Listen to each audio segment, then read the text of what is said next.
Alright guys, bismillahirrahmanirrahim. Assalamualaikum warahmatullahi wabarakatuh. Kita sekarang on live di Bukit Bintang. Last minute podcast, be our guest. Kita akan bayar RM10. Kita tengok siapa akan jadi host pertama kita untuk malam ni.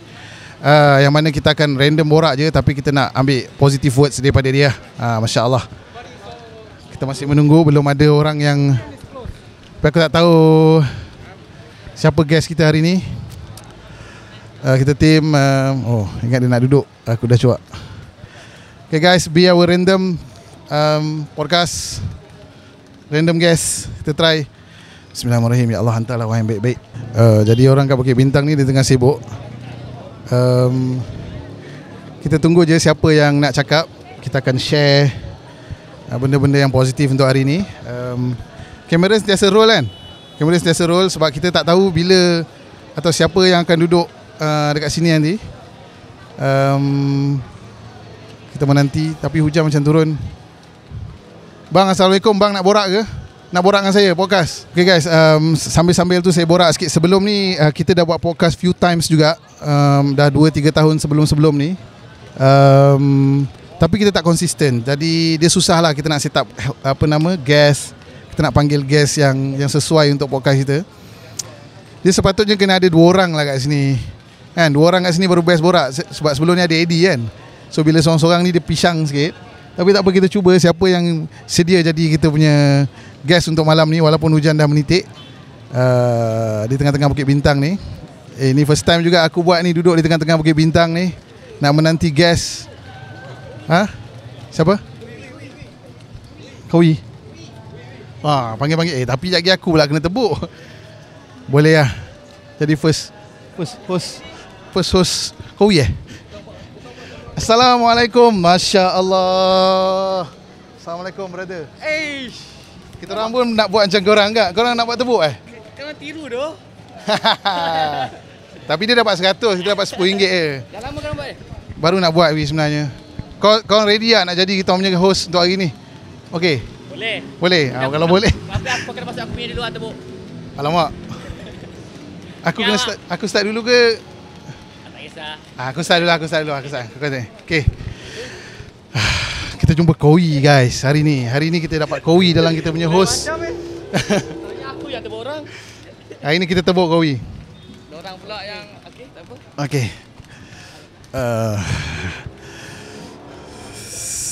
Kawi Yaro Mamat ni selalu aku tengok kat Instagram. Dia tebuk-tebuk orang Quran kan. Dia bagi RM100.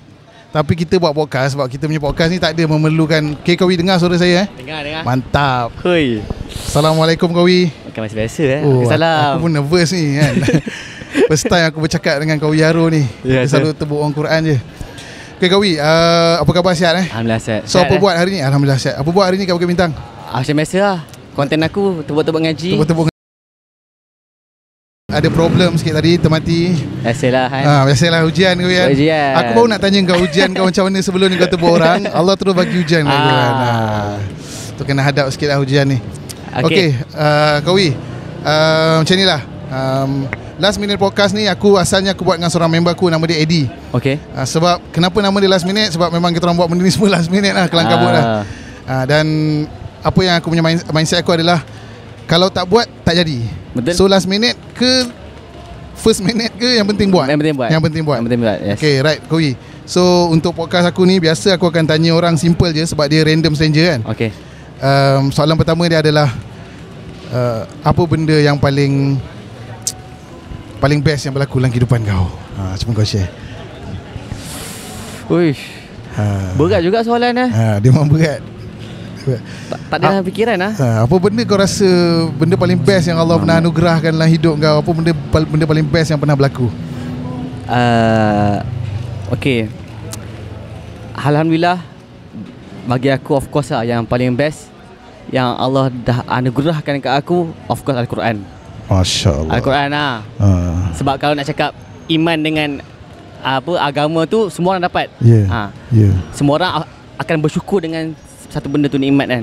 Tapi bagi aku, kalau aku tak ada Quran, aku tak tahu apa jadi kat aku. Masya Allah. Dan sekarang konten-konten kau buat pun relate dengan Quran juga. Betul.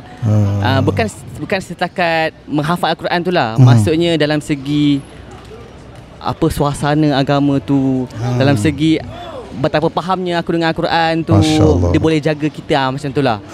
Sebab bagi aku kalau tak ada, aku rasa aku gone, aku akan lost. Masya-Allah, betul lah. Betul. Sebab aku pernah dengar kalau ada orang rasa ada benda lain lagi besar ataupun lagi best berbanding dengan Quran, tu hadis ke aku tak tahu, sebab kau pun belajar agama juga kan. Dia cakap macam kalau satu orang tu dia anggap dunia tu benda yang lagi best daripada apa Quran, maknanya hafiz Quran, kalau dia anggap ada benda lagi best daripada nikmat yang Quran tu sebenarnya satu benda yang tak nampak. Maksud dia bukan benda yang betul lah. Bukan benda yang betul lah. Maksud dia sebab kita punya tujuan hidup adalah agama, adalah Al-Quran tu adalah petunjuk dia. So ibarat macam mana tau Al-Quran ni kalau kita nak apa jelaskan lagi, kita beli iPhone. Sebab sekarang ni iPhone baru keluar, kita ambil iPhone lah. iPhone 16 keluar, datang, kau beli iPhone 16, so let's say dengan harga 8,000, tapi dia datang tanpa manual. Kau bayangkan, jam lah kan? Jam lah. Nak tekan mana satu, volume kat mana, kamera kat mana, cara penggunaan tak tahu. Tanpa manual, kau akan lost. Betul. Sama je. Kalau kita tak ada Al-Quran, kita akan lost kan? Ibarat tanpa manual. So maknanya sekarang ni, kalau dalam hidup kita tengah lost, sebenarnya kita kena get back Al-Quran kan? Al-Quran akan ada jawapan kat dalam tu. Solat lah. Al-Quran dia takkan lari punya, sebab dalam Quran ada solat. So everything is there. Quran is the only solution lah. The only solution kan? The only solution. Okay, bila kita kata cerita pasal bila kita lost, kita get back dengan Quran. So aku nak tanya pula, apa benda kau rasa ujian paling berat, ataupun apa benda dia macam itu masa aku pernah dalam podcast sebelum ni aku interview Yusof Bahrin. Okay, bila aku tanya dia ujian paling berat, dia kata ujian paling berat yang aku nak share bukan pasal diri dia. Dia cerita pasal Palestin. Sebab dia kata kalau nak comparekan ujian dia dengan rakyat Palestin, macam tak ada apa-apa. Macam jauh gila. Faham. Tapi dia ambil tu as ujian tu secara positif, sampai kan rasa ini bukan ujian bagi aku. Positif lah. Tapi kita personal lah kau. Kau rasa apa ujian personal kau yang kau rasa sangat mencabar bagi kau? Okay, sana to be honest, kita akan ambil sesuatu ujian tu mengikut situation kita tau. Contohnya daripada kecil ujian kita lain, besar sikit ujian lain. Kalau time kecil ujian kita apa? Tak dapat mainan, itu ujian kita. Kalau time belajar ujian kita bila tak lulus, itu ujian. Tapi bila aku sampai tahap sekarang ni, and aku baru hadap benda ni, baru sangat. Aku rasa kau tahu benda tu. Baru-baru ni aku gembar-gemburkan dengan satu fitnah yang teruk and ujian yang teruk. Akhirnya orang daripada dulu anggap aku yelah bawa Al-Quran, famous dengan Al-Quran. Sampaikan latest baru-baru ni keluar satu cerita pasal aku yang and semua orang terus dan waktu tu kau dah macam dah famous pula, orang macam dah kenal kau, ramai kawan. Orang terlampau boleh dikatakan idolakan aku sangat. Macam look up kat aku lah, Islamic figure, idola Al-Quran, ikonik macam tu. So aku bila datang je betul kat orang, yelah diorang sedih ke, ada dengar cerita yang aku buat macam tu, aku buat macam ni. Kata penunggang agama pun ada. Penunggang agama. So aku rasa macam ya Allah, time tu the moment yang aku rasa macam this is it man. Aku rasa macam aku lose everything tau. Aku rasa macam dah, aku rasa at the end of my life lah. Serius. Padahal kalau nak ikut betul-betul tak ada apa-apa pun. Sebab paling-paling pun last sekali ini hanya dunia je. Betul tak? Tapi biasalah bila kita kat tempat tu, kat ujian tu yang kita tak boleh nak, ya Allah, aku tak boleh nak brain time tu. Waktu tu orang sanjang aku gila lah. Sampai dah orang macam hina aku, kau kau ni penunggang, kau ni macam-macam lah, aku tak nak sebut lah kan. Tapi teruk gila. Sampai satu momen yang aku tak cerita lah, tapi aku memang ada suicidal thought macam tu. Masya-Allah. Dia kelakar sikit, tapi kau tahu aku Google. Sampai satu momen tu aku macam aku tak boleh buat apa dah. Aku rasa macam mana? Fikirlah aku fikir mak ayah aku macam mana, mak ayah aku fikir macam mana family aku nak terima aku, job aku macam mana, team aku macam mana, business aku macam mana, banyak benda kan. Nama aku dah tak ada. Job semua dah tarik, kena kontrak kena tamat, kena semua kan. Dah nothing lah. Ya. Nothing bro. Like semua kau dah habis, kau bayangkan. So aku macam masa tu dekat masjid tau. Aku masa time tu banyak solat, nangis-nangis. Like the whole week lah, boleh dikatakan seminggu ke 2 minggu, aku nangis tak berhenti. Serius. Tim aku ni 2 orang. Aku cakap ke orang, walaupun korang duduk satu rumah, aku tak nak jumpa. Aku tak nak hadap dengan orang. Aku rasa malu gila. Aku rasa berita yang datang ke aku tu teruk sangat. So aku rasa macam no man, aku rasa dah tak boleh lah ni. Sampailah satu tahap, na'udzubillah min zalik, aku tak nak benda ni berlaku lagi ke aku. Aku ada suicidal thought tu. And aku Google, ni kelakar sikit. Aku Google, kau tahu apa? Aku Google cara mudah untuk mati. Sampai tahap tu. Sumpah. Masya Allah. Padahal kau orang yang selalu share kebaikan ni, positif benda ni. Ya. Tapi bila datang satu ujian tu, tak ada siapa boleh. Aku tak boleh nak. Aku tak tahu. Time tu memang aku down gila. Aku tak boleh nak describe lah. That's the hardest moment of my life lah. So aku Google macam tu. Ada tak cara mudah untuk mati yang kira nak mati tapi yang paling tak sakit lah, at least. Tak sakit lah kita fikir. Tapi kau tahu ni, dalam agama Islam ni, bunuh diri. Aku tahu. Sebab tu second Google, sebab bila keluar jawapan yang pertama, dia cakap apa? Tak ada cara mudah untuk mati. Tak ada cara yang tak sakit untuk mati. Mesti sakit punya. Lepas tu bawah tu tulis customer service call lah kan. Second search, aku search apa? Apa hukum dalam Islam bunuh diri dalam Islam? Time tu aku baca keluar mufti punya fatwa. Ui, time tu terus dalam hadis ada cakap macam mana kita bunuh diri tu, macam tu dah kita akan ulang-ulang dekat neraka. Contohnya kalau kita terjun kat neraka nanti, terjun hidup balik, mati sampai yang key dia, yang aku takut adalah selama-lamanya. Allahu Akbar. Abadan-abada. Abadan-abada. So time tu kan kita tengah down. At least kita rasa okey lah, kalau mungkin ada kelonggaran, bukan selama-lamanya, boleh jadi kan. Boleh jadi benda tu aku buat tau. Tapi bila aku pasang niat dia tu macam selama-lamanya tu, takkanlah dunia yang sementara ni aku nak korbankan akhirat selama-lamanya. Ya. So aku fikir tak apa. Aku dah nekat, aku stop, aku masuk balik masjid, aku solat, aku terokok adik aku nangis kau-kau. So masa tu time the first kali yang buatkan aku macam open up adalah adik aku. So aku ke adik aku nangis-nangis. Tengok record okay. Aku tertarik dengan satu point yang kau cakap tu. Dan benda ni sebenarnya satu benda yang semua orang kena tahu tau benda ni. Bila kau cakap setiap stage kehidupan kita ni, ujian dia berbeza. Dan sebenarnya setiap kali ujian tu berlaku, kita akan rasa berat. Betul. Dan ujian tu dia punya macam, yalah, darjah 1 ujian dia lagi berat daripada darjah 6 akan lagi berat. Form 1 akan lagi berat. Dan aku pernah dengar satu orang ni, satu orang yang bagi ceramah ni jugalah, bagi positif ni. Dia pernah ujian dia dahsyat juga, family apa semua kan. Kemudian dia jumpa satu orang ustaz ni. Ustaz tu kata, lagi besar manfaat kau bagi, maknanya lagi besar kau punya impact ni, ujian kau pun akan lagi besar. Jadi tu lah menarik bagi aku. Setiap level kehidupan kita ni ada ujian dia. Betul. Kahwin ujian lain, ada anak ujian lain, bisnes ujian lain, famous ujian lain. Setiap level tu kan. Lagi besar manfaat yang kau bagi, makin besar responsibility yang Allah bagi kat kau, makin besar lah ujian dia. Pro and cons dia lah. Tapi dan dunia ni pun memang tempat ujian kau yang basically. Tapi bila kita tengah menghadap ujian tu, kita tak pernah rasa pun ujian ni sebenarnya ada lagi berat. Betul.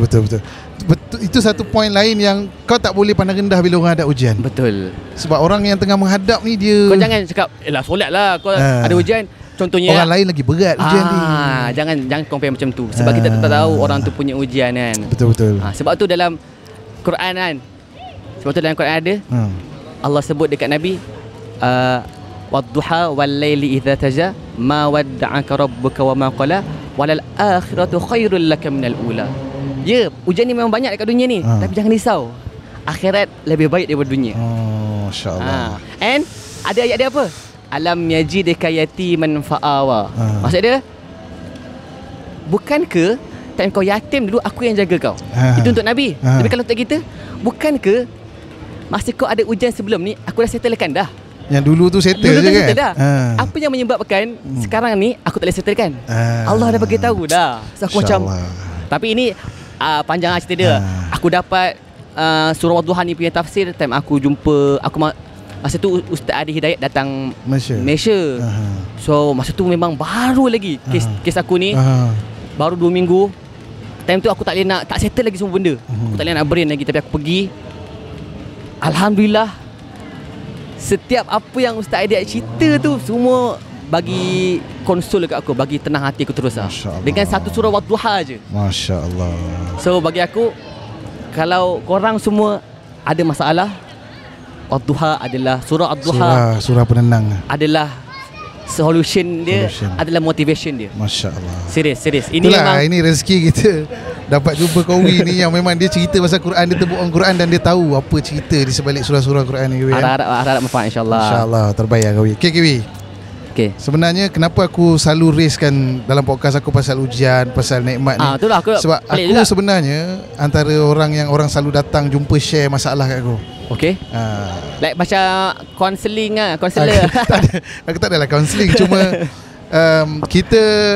kita jenis tak cerita masalah kat orang. Kita nampak kita okay je. So orang bercerita masalah kat kita. Jadi, padahal kau ada masalah kan? Kita ada masalah juga, tapi kita tak tunjuk. So orang cerita masalah kat kita. So banyak tau sekarang ni Qawi. Recently ni memang ramai gila. Hutang, family gaduh, apa macam-macam lah yang ada masalah. Jadi kadang-kadang kita ni, benda penting yang aku dapat nasihat pada orang juga, first kali kita dengar je orang cerita masalah ni. Kita jadi pendengar yang baik, dengar apa semua. Dan ni lah benda-benda ilmu-ilmu ni kadang kita, bila aku dapatkan kau akan share lah kat dia orang. Dan nak share tu pun sebenarnya dia perlukan waktu yang sesuai juga. Betul. Jangan time dia stress tu kita terus tembak dia kan. Kau tak tahu surah duha ke? Kau ni terus bantai. Sepatutnya duha tu untuk motivation, tapi bila kita, sebab tu pentingnya cara penyampaian. Penyampaian penting. Betul. So basically kita kena dengar dulu bila orang ada masalah ni. Okay guys, sharing yang baik pada Qawi. Okay, ending podcast aku satu benda Qawi. Okay, kita tahu kadang-kadang kita happy. Dan kadang-kadang ada masalah dalam hidup ni.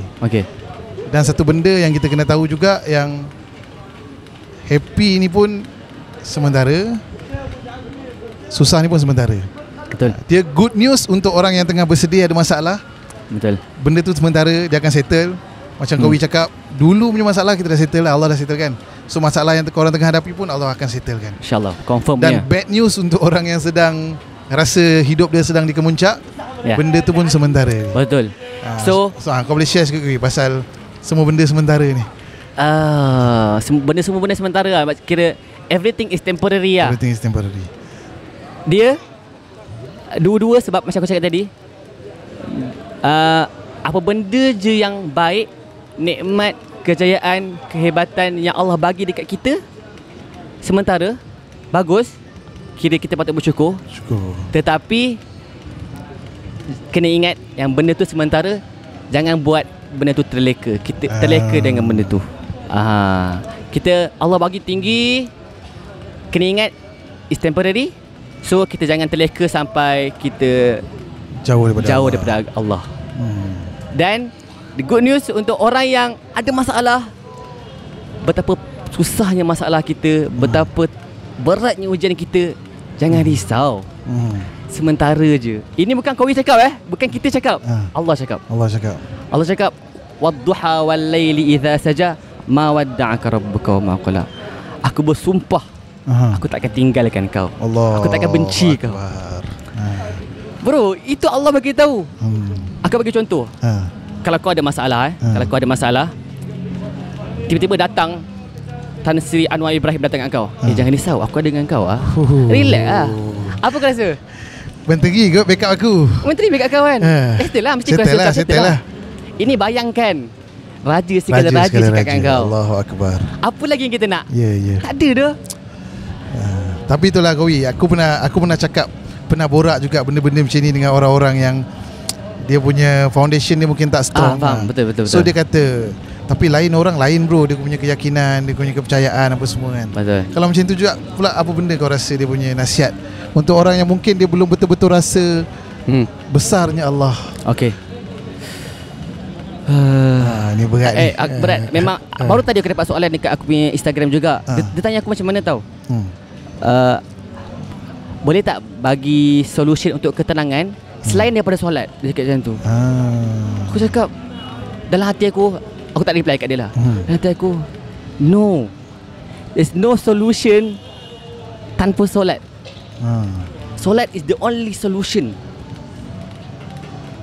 Kalau korang cari ketenangan lain, tak ada. Sebab ketenangan lain mungkin ada, kau rasa macam benda tu tenang, tapi percayalah benda tu tak tenang pun. Dia tipu kan. Dia tipu je, fake punya. Sebab ketenangan yang sebenar hanya ada pada agama. Masya-Allah. Ketenangan yang sebenar hanya ada pada agama. Tu je. Solat, Quran. Solat, Quran. Confirm the. Okay, macam kau cakap tadi macam mana kalau orang yang tadi kau cakap kan, apa yang kita nak reply kalau sama yang memang dia belum betul-betul yakin. Ataupun keyakinan dia tak tinggi sangat lagi kan. Bagi aku sorry before that aku pun pernah share satu doa tau. Doa pasal elak malas. Tak apa, kau biar dia jalan. Doa pasal elak malas. Betul, ada orang pernah tanya aku juga, dah baca doa tapi malas juga, macam mana Dia okey lah, agama ni bukan magic. Dia bukan magic. Kau minta terus dapat. Kau rasa nak, Allah terus bagi, tak. Semua memerlukan pengorbanan. Kalau kita doa tak nak malas, Allah tak kabulkan lagi. Still malas. Maksudnya kita kena check kat diri kita, doa tu betul ke kita yakin dengan baca doa tu. Kita punya solat jaga ke tak? Kita punya pemakanan jaga ke tak? Sebab banyak faktor. Kalau banyak. Macam doa, kalau kita cakap doa kenapa tak makbul? Kalau kan ada dalam hadis, siapa yang makan benda haram, doa tak makbul. Dia banyak sebab. So kita kena cari faktor-faktor lain lah. Cumanya bagi aku, the key is kat sini, it's okay kalau kita belum rasa yakin yang tinggi. It's okay kalau kita belum rasa macam keyakinan kita ni cukup, and rasa Allah ni betul-betul akan settle kan. It's okay. Sebab kita ni manusia. Kadang-kadang iman kita akan rendah, akan turun. Kadang-kadang biasalah. Even sahabat pun sama. Tapi the key is kat sini, teruskan mencari. Jangan pernah putus asa. Masya-Allah. Serendah macam mana pun kita rasa iman kita, teruskan mencari. And in order untuk dapat tu sebenarnya memerlukan pengorbanan. Itu poin dia juga, pengorbanan. Aku bagi satu cerita. Boleh tak panjang lagi? Boleh, tak ada hal. Cerita dia, aku kali kedua pergi umrah hari tu. Cameraman ni tanya aku, kita nak buat konten dengan kau, nanti aku nak tanya kau satu soalan. Boleh? Aku nak tanya kau, apa maksud umrah bagi kau? Aku macam, aku tak tahu tu. Aku tak rasa lagi macam tu. Sebab masa tu baru umrah yang pertama aku buat. Masa tu pun umrah yang macam sekadar nak habiskan je. Masa tu malam, and umrah aku tu macam tak kualiti tau. Aku tak betul-betul menghayati yang memahami aku punya umrah. Bila tanya aku tak boleh jawab. Ibarat aku macam tak betul-betul rasa macam yakin macam betul ke umrah, macam tu, faham tak? Faham. So it's okay untuk kita tak rasa iman kita terlalu tinggi je setiap masa, tak. It's okay untuk rasa macam tu. It's okay not to be okay. Macam mana dia betul. It's okay not to be okay. It's okay untuk kadang-kadang rasa tak okay lah. Aku rasa macam iman aku tak cukup lah. It's okay. Tetapi yang penting how we react to yang tak okay tu. Kita carilah. So bila dia tanya aku, aduh, tak apa, aku akan bagi kau jawapan selepas aku selesai umrah kedua aku. So umrah kedua tu aku buat kau punya. Daripada cara pakai, masa tu panas, kau terik matahari, tawaf dengan sa'i. Setiap sa'i tu, setiap doa tu aku perhatikan betul-betul. That's the moment aku jumpa.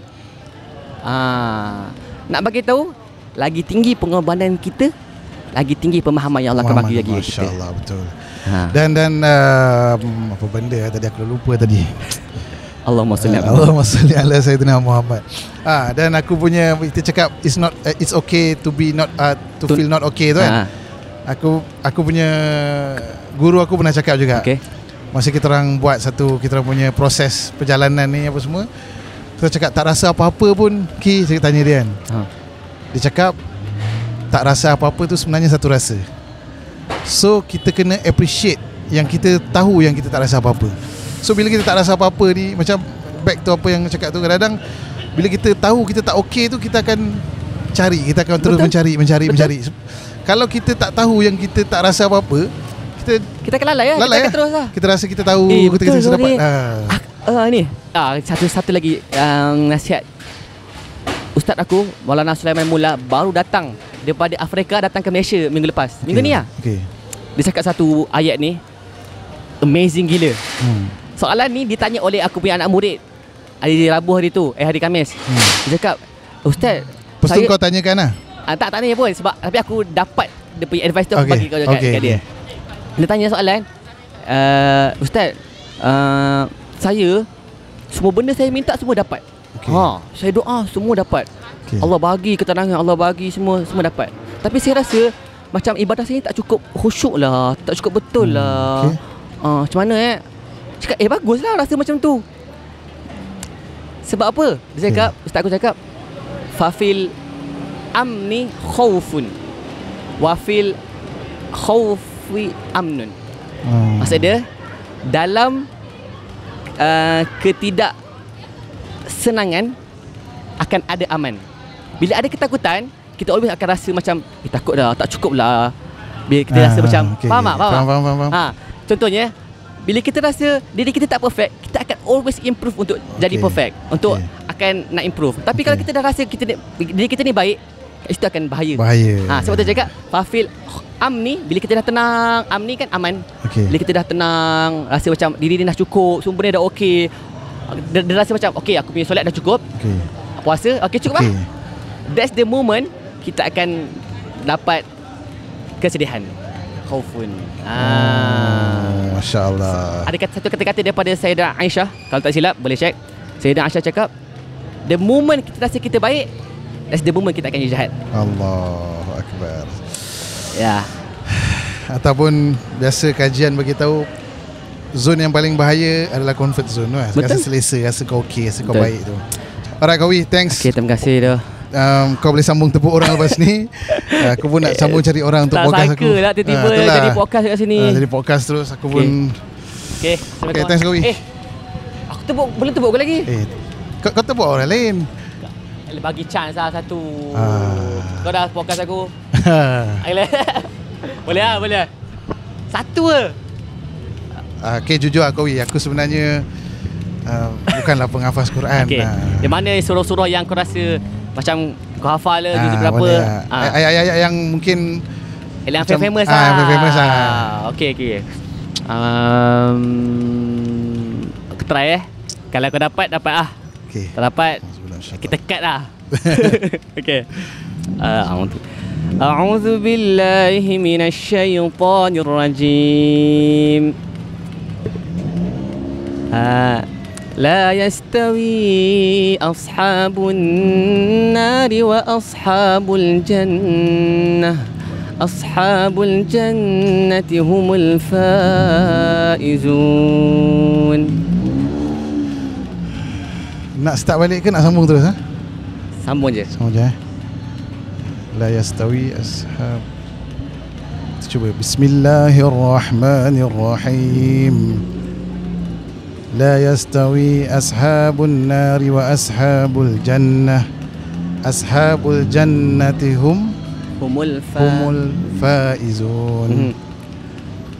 لو أنزلنا هذا القرآن على جبل لرأيته خاشعا متصدعا من خشية الله وتلك الأمثال نضربها للناس لعلهم يتفكرون. هو الله الذي لا إله إلا هو عالم الغيب والشهادة هو الرحمن الرحيم. هو الله الذي لا إله إلا هو الملك القدوس الملك القدوس السلام المؤمن المهيمن العزيز الجبار المتكبر Subhanallahi amma yushrikun. Sadaqallahu. Masya-Allah, sedap bah. Sebaik ayat tu. Nanti claim RM100. Masya-Allah. Nanti claim RM10. RM90 ah. 90. Okey. Koi, thanks very much Koi. Masya-Allah, alhamdulillah. Terima kasih banyak. Kau beri semangat untuk aku meneruskan podcast RM10. Teruskan. Insya-Allah. Dia kalau first time ni memang susah sikit. Dia nak dapat flow tu kan. Baik. Tapi insya-Allah semoga dimudahkan brother. InsyaAllah. Thanks brother. InsyaAllah. All the best. Ada rezeki kita jumpa. Ya. Ada rezeki kita. Alright. InsyaAllah. Tak Koi, terima kasih.